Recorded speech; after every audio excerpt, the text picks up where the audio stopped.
Привет всем! Вы на канале AstroPoint, и сегодня мы еще раз поговорим об одной из методик определения времени вступления в первый брак по натальной карте. Видео на данную тему уже есть на канале, но по многочисленным просьбам сделать его более адаптивным и понятным решено было создать еще одно видео с дополнениями и более наглядной презентацией. Для начала уточним, что данная методика работает в полной мере только при комплексной интерпретации натальной карты с наложениями транзитов и синастрии при наличии потенциального избранника или избранницы как таковых. Что мы делаем изначально? Конечно же, строим натальную карту. Дальше мы определяем ночное или дневное рождение натива. Все банально просто. На презентации вы видите красную линию, которая идет от асцендента до десцендента и условно делит натальную карту на две равных половины. Это условный горизонт. Если Солнце находится в верхней половине карты, то рождение считается дневным. Если же Солнце расположилось в нижней половине карты, то рождение считается ночным. Кто-то может сказать, что это можно понять и без поиска Солнца в натальной карте.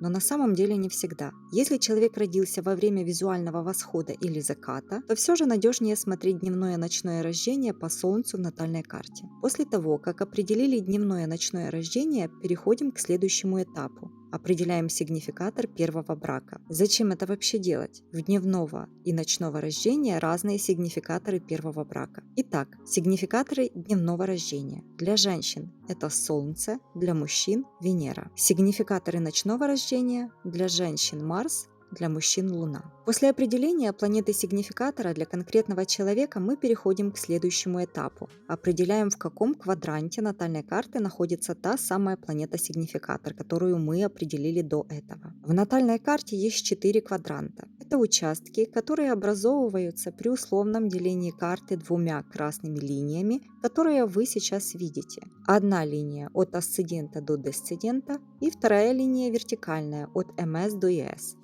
В итоге, если сигнификатор находится в квадранте от ИС до АС, то есть до асцендента, это ранние отношения. От асцендента до МС, то есть до середины неба, от 20 до 40 лет. От десцендента до ИС, от 30 до 50 лет. От десцендента до середины неба, то есть до МС, закат жизни. На ранний брак указывает еще и положение сигнификатора брака в огненных знаках, а именно в Овне, во Льве, в Стрельце. На это тоже нужно обращать внимание.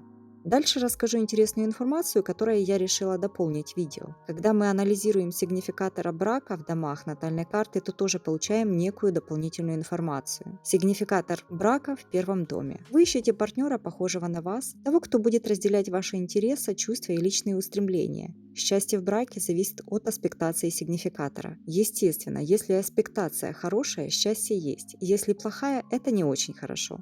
Партнер может быть даже с похожей внешностью в буквальном смысле. Обладатель такого положения будет сам инициатором встречи и знакомства или, по крайней мере, очень активно постарается обратить на себя внимание. Сигнификатор брака во втором доме. Партнер по браку – выгодный человек. Это не совсем брак по расчету, но материальная сторона вопроса имеет большое значение. Возможность найти своего партнера в местах, связанных с деньгами, красотой и едой. Такое положение может указывать на партнера, у которого всегда будут деньги. Сигнификатор брака в третьем доме. Знакомство с будущим партнером происходит по переписке, через сваху, через интернет, в транспорте, в поезде, в командировке, на образовательных мероприятиях или учреждениях, или будущий партнер из числа ближнего окружения. Скажу банально, что некоторые мои клиентки при таком положении знакомились с водителями такси и выходили за них замуж, то есть может проигрываться даже так. Сигнификатор брака в четвертом доме. Будущий партнер связан с родителями. Например, друг семьи или родственники пригласили его домой, или он обладает большой недвижимостью и поэтому случилась любовь, грубо говоря. При хороших аспектах – брак по любви, при плохих – брак по залету. Сигнификатор брака в пятом доме. Знакомство с партнером происходит в местах досуга. Театр, дискотека, спортивные состязания, совместное хобби и прочее. Здесь тоже могут быть браки по причине незапланированной беременности. Сигнификатор брака в шестом доме. Может быть брак с человеком, стоящим ниже на социальной лестнице. Знакомство с будущим партнером может происходить в поликлинике, косметическом салоне, на работе. Также вас могут свести вместе ваши домашние питомцы, условно. Сигнификатор брака в 7 доме. Брак ради брака. До брака партнер может быть вашим компаньоном или даже условным врагом. При таком положении партнер сам проявит инициативу знакомства, но также может оказаться, что он не свободен на момент встречи. Сигнификатор брака в 8 доме. Брак по причине всепоглощающей страсти или же ревности. Или брак в результате магических манипуляций. Может быть брак за долги или брак в надежде на крупное наследство. Брак с военным, милиционером и даже криминальным авторитетом.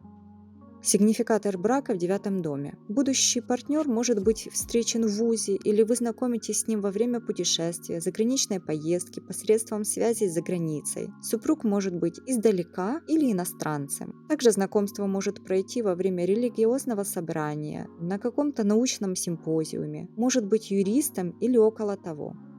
Сигнификатор брака в 10 доме. В партнере привлекают высокий чин, известность, властные полномочия, социальная престижность. Это может быть брак с начальником, с политическим деятелем, просто с известным в социуме человеком. Брак помогает карьере или разрушает ее. Это зависит от аспектов сигнификатора брака. При плохих аспектах может быть еще и публичный скандал в связи с этим браком.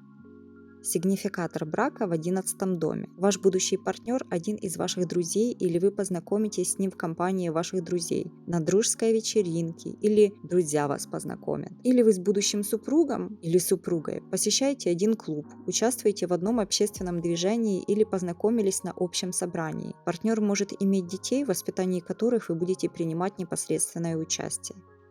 Сигнификатор брака в 12 доме. Будущий партнер – человек с ментальными расстройствами. Или вы имеете ментальные расстройства и познакомились на терапии. Возможно, отношения с человеком, связанным с местами лишения свободы. Или отношения с человеком, связанным с инклюзией. Также может быть фиктивный брак или брак с аферистом. При хороших аспектах знакомство может произойти в санатории, просто в больнице, в обычном стационаре. Также брак может быть оформлен по церковным обычаям или возможны тайные отношения с женатым замужним человеком. Теперь-то вы знаете немножко больше полезной информации. Изучайте астрологию, это безумно интересно.